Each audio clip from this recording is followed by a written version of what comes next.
Okay, so before I do get started on my best and worst films of 2019 video, I thought it'd be a good idea to give you guys one more review before the decade ends. And today, I'm reviewing a weekly basis show. For the first time ever. Now look, I usually prefer to review a show that releases all the episodes at once on a streaming service because I feel it's better to binge them right before reviewing it, because when I have to watch it on a weekly basis and then once the final episode is out, only then can I binge it, which for some reason I don't always really feel very comfortable with doing. But I figured I might as well do it for the first time. And the show I will be discussing is the Disney Plus original series, The Mandalorian, the first ever Star Wars live-action TV show, starring Pedro Pascal, Nick Nolte, Gene Carano, Carl Weathers, Werner Herzog, Taika Waititi, Giancarlo Esposito, and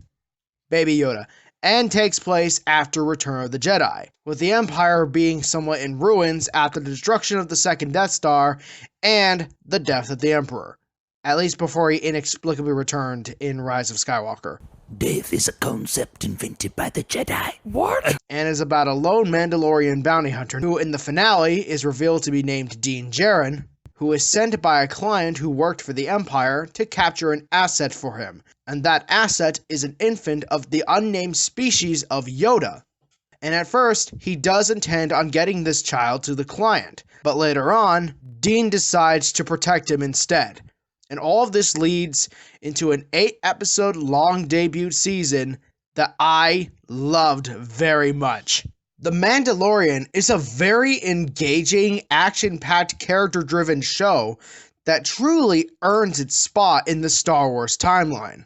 In fact, I'm gonna be honest, I think I like this show even more than the recently concluded sequel trilogy. I mean, I still do like that trilogy very much, but this show, like Rogue One, definitely seems to have much more purer passion behind it. But seriously, for the first ever live-action Star Wars show, it has to be one of Disney's best achievements in terms of Star Wars. I loved this show. Pedro Pascal is amazing as the character of the Mandalorian / Din Djarin. In the first episode, they first depict him as this Batman-like creepy hunter who seems to be a really scary guy. But at the end of said episode, when he and the IG unit IG-11 find Baby Yoda, and right before IG-11 is about to kill the kid right there, Dean shoots him in the head without even looking at him. And throughout the rest of the season after that episode, we see him just trying to keep this kid away from harm. And at first, it's just because the client wanted him alive. But after the scene where Baby Yoda uses the Force to pick up that Mudhorn to save Din Djarin in the second episode, Dean in the third episode, sometime later, after giving him away to the client, later decides to go back, rescue him, and protect him. And it gets him into this conflict with tons of other bounty hunters. Yet he continues to put his life on the line to protect this child. And as the show goes on, we truly begin to root for the character, and we even get to see him grow even more as a genuine hero, more than just a really badass character. And it also makes us truly view him as a Dadalorian, because in a way, he's Baby Yoda's dad at the moment. But yeah, seriously, Din Djarin is one of my new favorite Star Wars characters, and I also loved how brilliantly they were able to properly have the character still express great emotion without even showing his face until that one moment in episode 8. And Pedro Pascal is just f***ing amazing as Din Djarin.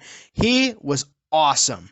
Also, I loved the score by Ludwig Göransson, specifically the main theme of the show he composed. His score in this show is just excellent. It's the first time we've ever gotten a piece of Star Wars material that has music that does not even sound remotely like John Williams. It somehow still feels like a Star Wars score. I loved it, and I so hope they bring him back for season 2, which is highly likely that they certainly will. Also, yes, I am another one of those fanboys in the community that think Baby Yoda is the single most adorable thing in this series. In fact, he's probably my favorite cute little creature in Star Wars right now. Like, I seriously just love Baby Yoda. I love Baby Yoda to a point where I pretend that my new kitten Del Toro, by the way, this is him, in case none of you follow my Instagram. Say hi, everyone. We just got him recently. But anyways, Yeah, I sometimes pretend that he's Baby Yoda sometimes whenever I'm cuddling him. Because they're both adorable. And yeah, not only is Baby Yoda adorable, plus, yeah, he's also a badass. But there are many things about him that are also genuinely interesting. Like, I'm genuinely very intrigued to see what exactly the remnants of the Empire want to do with him. Do they want to clone him? Is whatever they plan on doing with him going to lead to the beginning of the First Order that leads into the sequel trilogy? I mean, it was confirmed that this show will explore the origins of the First Order. So, will Baby Yoda have something to do with that? Who knows? Surely we'll get answers to questions like these in the second season. And I do hope that Baby Yoda is at least given a happy ending in Season 2. Also, yes, this show does introduce us to other cool new characters like Cara Dune, Greef Karga, Queel, but if I'm going to be honest, my other favorite character was IG-11, played by Taika Waititi, and he's probably my favorite Star Wars droid character since R2-D2 and K2SO. Mostly because what separates him the most from other droid characters in Star Wars is that he doesn't express any real emotions through his voice at all.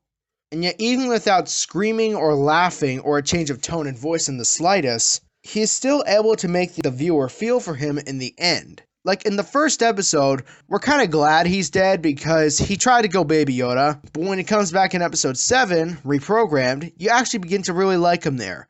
And he even had one of the best moments of this whole season where he gets his own arc by sacrificing himself to save Baby Yoda from the ambush of stormtroopers with the self-destruct system he tried to use in the first episode. And I did feel something there. It was great. Now, if I were to name my top 4 favorite episodes of this season, I'd probably say episode 3, directed by Deborah Chow, episode 4, directed by Bryce Dallas Howard, episode 7, also directed by Deborah Chow, and the finale episode, episode 8, directed by Taika Waititi, to me are the best episodes. Plus, considering how great episodes 3 and 7 were, I'm officially super excited to see how she handles the upcoming Kenobi series, which she is confirmed to be the showrunner of. The final episode in particular, though, is honestly my favorite. It is just brilliant. The thing I love the most about this one is, other than the IG-11 arc, which was amazing, is that it pays off on that last kind of memed line from Din Djarin at the end of episode 3, where he says he should get one of those jetpacks after seeing Paz Vizsla flying his jetpack past him, saluting him.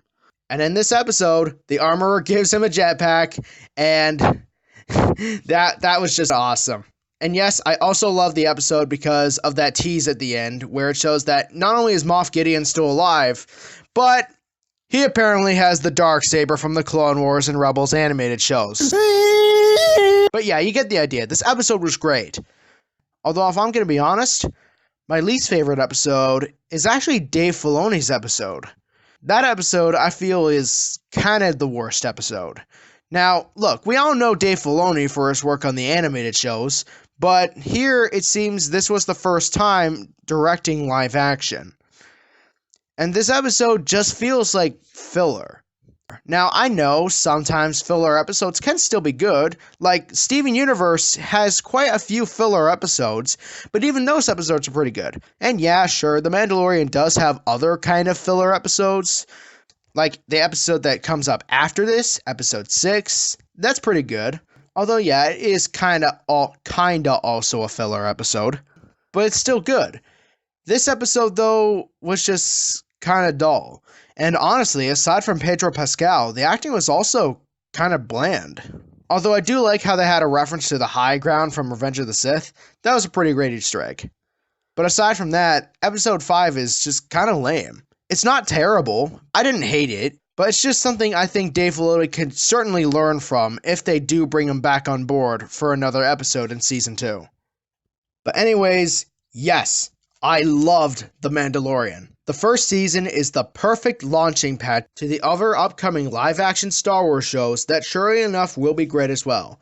And I gotta give serious props to show creator Jon Favreau. He did a remarkable job. This show is another great example of how great of a filmmaker he is. He made the film that launched the entire Marvel Cinematic Universe, he made a Christmas classic, and now he made a brilliant streaming service that connects excellently to the Star Wars lore. Sure, he's not always going to make perfect things, but The Mandalorian is just another example of Favreau at his best, and I am definitely excited to see what he accomplishes in the second season. I am going to give The Mandalorian Season 1 a 9 out of 10. And I definitely cannot wait to see the Darksaber in action for the first time in live action form, which I can only imagine to be truly awesome. Well, I hope you guys enjoyed this review. I'll see you guys at the end of the year, and peace out. I have spoken.